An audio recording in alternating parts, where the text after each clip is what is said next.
자, 구약성경 출애굽기 29장의 말씀인데요. 구약성경 126페이지에 기록되어 있습니다. 출애굽기 29장 9절의 말씀, 그리고 35절부터 37절까지의 말씀, 이렇게 두 부분을 우리가 보도록 하겠습니다. 구약성경 126페이지 출애굽기 29장 9절과 35절로 37절입니다. 먼저 9절의 말씀을 같이 우리 봉독하도록 하겠습니다. 시작.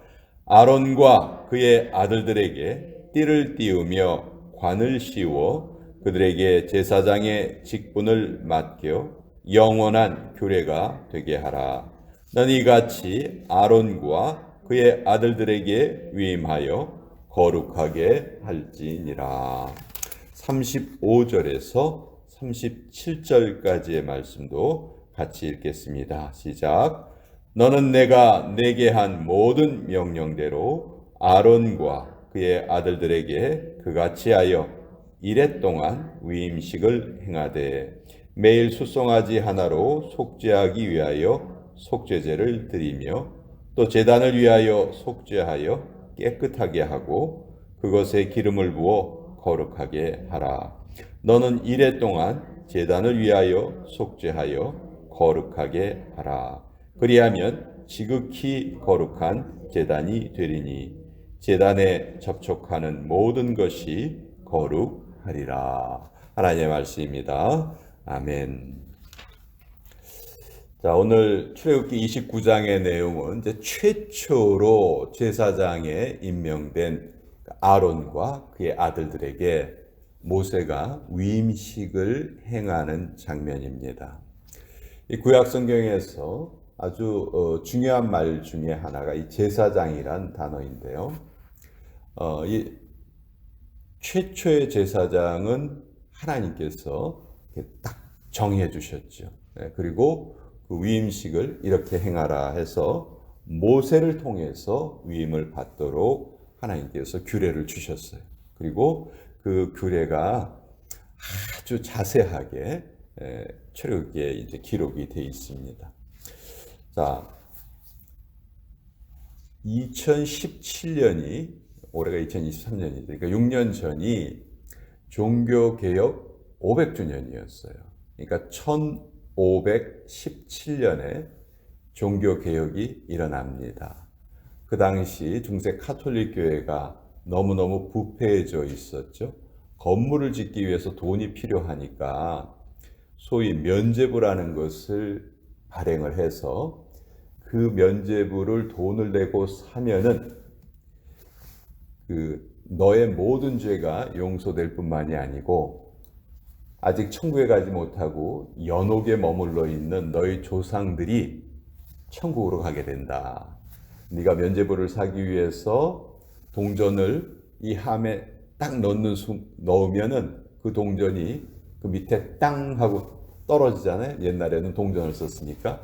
그 소리가 들리면 너의 모든 죄가 용서가 되고 연옥에 있는 영혼들이 천국으로 가게 된다. 캐톨릭에서는 연옥을 또 주장을 하거든요.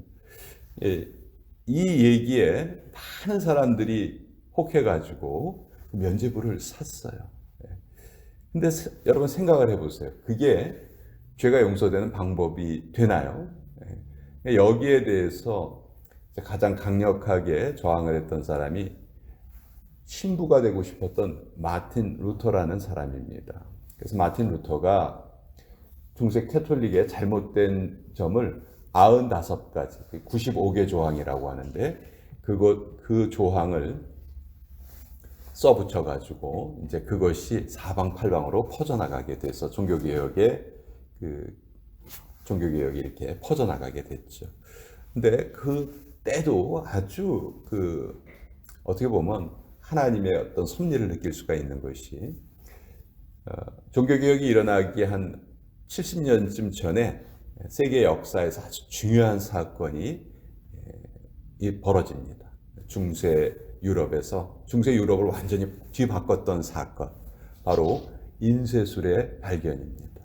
구텐베르크라는 사람이 독일 사람이거든요. 처음으로 이제 서양에서 금속 활자를 발명을 해서 인쇄를 하기 시작했어요. 물론 그 이전에 동양에서 금속 활자가 있었어요. 더 이전에. 근데 이렇게 확산된 것은 중세 유럽이 그 인쇄술이 이렇게 확산이 됐죠. 사실 그 전에는요, 성경 한 권을 만드는데 보통 3년이 걸렸다고 해요. 왜냐하면 종이가 없으니까, 그러니까 그러니까 인쇄술이 없으니까 사람이 그걸 써야 되잖아요. 써야 되고, 또 양 한 마리를 잡아봐야 양피지로 만들 수 있는 수량이 한 20장 정도 됐다고 합니다. 그러니까 성경 한 권을 만들려면은 그 양피지가 얼마나 많이 필요했겠고, 또 양이 얼마나 많이 죽었겠어요. 그러니까 성경 한 권의 값이 무지무지 비싼 거예요. 뭐 일반 사람들은 성경을 집에 자기가 개인적인 성경을 가지고 성경을 읽는다는 거 꿈도 못 꾸는 거예요. 너무너무 비싸니까. 근데 이제 구텐베르그가 인쇄술을 발명한 다음에는 손으로 쓸 필요가 없었죠.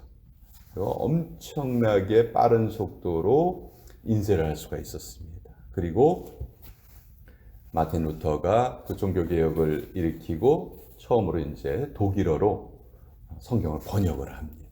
독일어로 번역을 해서 사람들이 라틴어 알지도 못하는 라틴어로 성경을 읽을 수가 없으니까 그래서 그것을 독일어로 번역을 하고 그것이 인쇄술이 발전함에 따라서 사방팔방으로 퍼져나가게 된 거예요. 그러니까 사람들이 성경의 말씀을 대하지 못하다가 성경을 읽기 시작을 하니까 이 천주교에서 가르치는 것이 잘못된 것이구나라는 것을 이제 깨닫게 된 것이죠.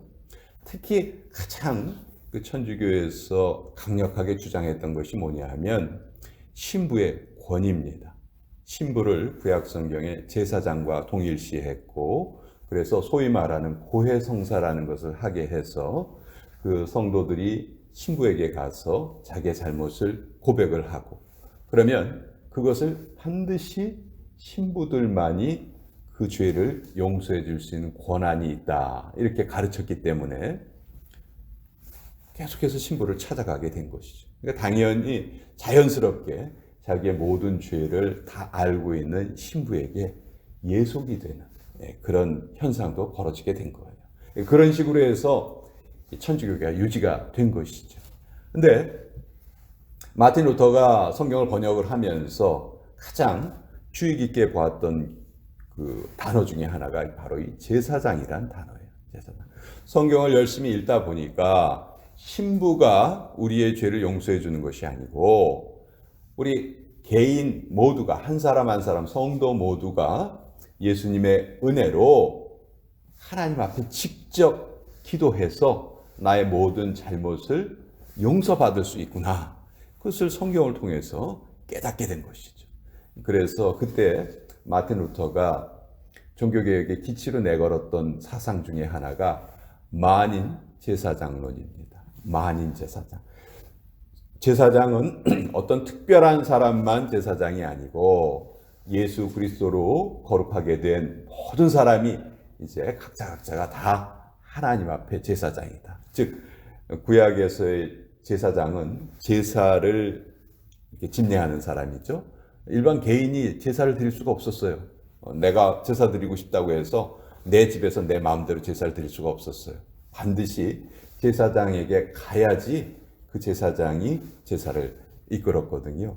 이게 이제 구약의 사상인데 이제 이것이 예수님을 통해서 완벽하고 온전한 단 한 번의 제사, 영원히 그 효력이 있는 그 영원한 제사가 예수님을 통해서 드려졌기 때문에 더 이상 구약의 제사가 필요 없게 됐고 따라서 구약의 제사장도 필요 없게 됐고 이제 신약 성경 신약 시대에 사는 우리 하나님의 백성들은 각자가 다 자기가 하나님 앞에 제사장이다. 누구든지 하나님 앞에 예배를 드릴 수 있다.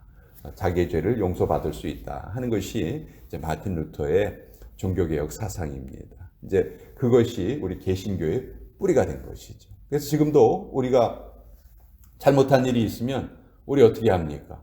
여러분들이 저에게 찾아올 필요가 없습니다. 직접 여러분들이 예수 그리스도의 이름으로 하나님 앞에 잘못을 고하고 용서를 받으실 수가 있는 것이죠.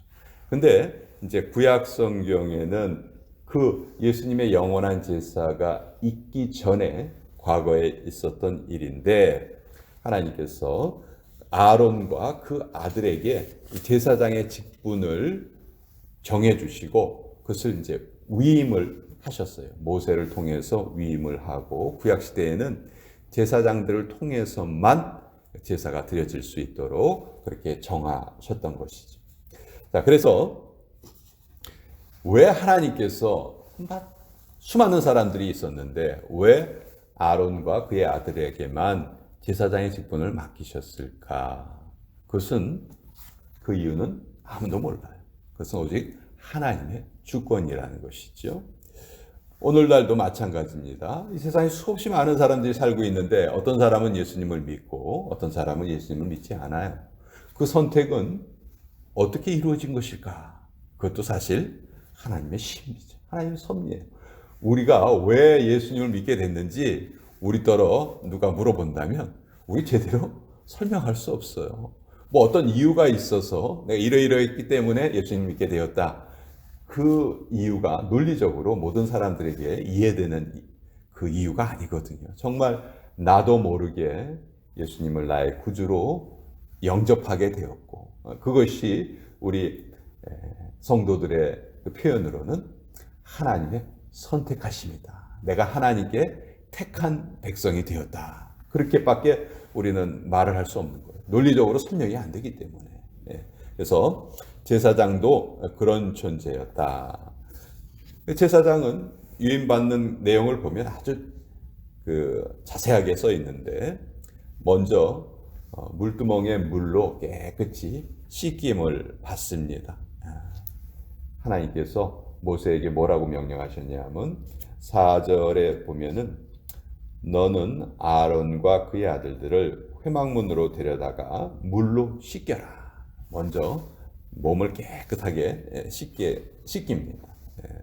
오늘날 표현으로 하면은 예수 그리스도의 피로 우리가 깨끗하게 씻긴 것을 미리 보여주는 사건이죠. 그리고 제사장은 아주 특별한 옷을 입어야 됩니다. 28장에 그 앞장에 제사장이 입는 옷에 대해서 아주 또 장황하게 설명이 되어 있죠. 여러분 성경에 보면요, 어떤 사람이 입는 옷에 대해서 이렇게 자세하게 설명을 한 예가 거의 없어요. 왕은 이런 옷을 입어라, 뭐 선지자는 이런 옷을 입어라, 백성들은 이런 옷을 입어라, 그런 내용 한마디도 없어요. 근데 오직 딱 한 명의 존재, 제사장에 대해서만큼은 제사장은 이러이러한 옷을 입어야 한다. 그것도 뭐 한 종류가 아니고 여러 가지 제사장이 입어야 할 옷에 대해서 아주 장황하게 설명을 합니다. 제사장만큼 특별한 존재라는 것이죠. 자, 오늘날 우리가 영적으로 다 제사장들인데 그럼 오늘날 우리는 어떤 옷을 입어야 되죠? 오늘날 우리가 입어야 할 옷은 딱 한 가지입니다. 예수 그리스도의 의의 옷. 우리가 다른 것으로 구약 성경의 제사장들이 입는 옷은 뭐 흉패도 있고 에봇도 있고 뭐 속옷도 있고 겉옷도 있고 띠도 둘러야 되고 관도 써야 되고 뭐 아주 복잡했어요. 그렇지만 오늘날 우리 성도들이 입어야 할 옷은 한 가지밖에 없는데 그것이 바로 예수 그리스도의 의의 옷이다. 우리가 그 옷을 입고 있으면 그것이 바로 우리가 하나님 앞에서 제사장 역할을 할 수 있다는 것이죠. 그리고 구약 성경에 보면 세 사람이 하나님 앞에 세워질 때 머리에 기름 부음을 받습니다. 그렇죠? 왕, 선지자, 제사장. 이 세 사람이 기름 부음을 받는데 제사장도 그 사람 중에 한 사람이죠. 머리에 기름 부음을 받는다. 우리도 그런 존재예요. 우리도 머리에 기름 부음을 받았습니다. 우리가 어떤 기름 부음을 받았나요? 성령의 기름 부음을 받았다. 그래서 성경의 표현으로는 성령의 인치심을 받았다.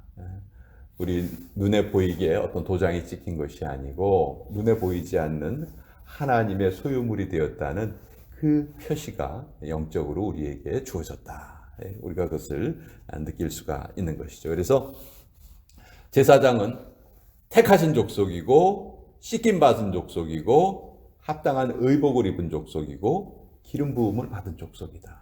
바로 이 귀한 이 엄청난 영광이 이제 예수님을 통해서 신약시대의 모든 성도들에게 이것이 이루어졌다. 우리도 영적으로 택하심을 받았고요. 또 영적으로 씻기심을 받았고요. 또 영적으로 예수님의 의의 옷을 입고 있고요. 또 영적으로 우리 기름 부음을 받은 존재다. 그렇기 때문에 이제 우리는 당당하게 하나님과 1대1로 우리가 하나님을 배울 수 있고 하나님께 나아갈 수 있고 잘못을 저질렀을 때 용서받을 수 있고 그런 존재라는 거예요. 그러니까 우리가 영적으로 생각을 해보면 정말 보통 사람들이 아니에요. 정말 대단한 존재들이에요. 우리가 그것을 모르고 살아갈 뿐이지 정말 우리는 영적으로 대단한 존재들이다. 선택받은 존재들이다. 그런 자부심과 당당함을 가지고 우리 살아야 한다. 그래서 제사장만 대단한 사람들이 아니고 우리가 바로 그 제사장들이기 때문에 그 마음을 가지고 살아야 한다. 제가 오늘 아침에 기도를 하면서 그런 말씀을 드렸죠. 하나님의 임재와 은혜에 감사하면서도 또 한편으로는 하나님의 백성으로 살아가야 한다는 거룩한 부담을 우리가 가지고 있단 말이죠. 그래서 이 거룩한 부담을 내 힘으로 이룰 수 없으니까 오늘도 우리가 하나님 앞에 나와서 하나님의 은혜를 구하고 하나님의 힘을 구하는 것이죠. 그러니까 이 하루의 첫 시간이 우리에게는 너무너무 소중한 시간이라는 영적인 에너지로 이렇게 채워지는 그런 시간이다 하는 것을 오늘도 같이 나누어 보았습니다. 자,